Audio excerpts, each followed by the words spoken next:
महाड तालुक्यामध्ये अनेक ठिकाणी लागलेल्या वानव्यामुळे शेतकऱ्याचे नुकसान झाले असता महाड तालुक्यातील तेलंगे गावात सायंकाळच्या सुमारास अचानक लागलेल्या वणव्यामुळे शेतकऱ्यांचे मोठे नुकसान झाले आहे।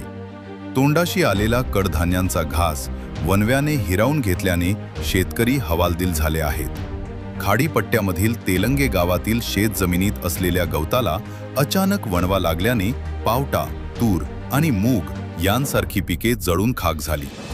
काही तासातच आगीने मोठ्या प्रमाणावर शेतजमिनीचा भाग गिळंकृत केला।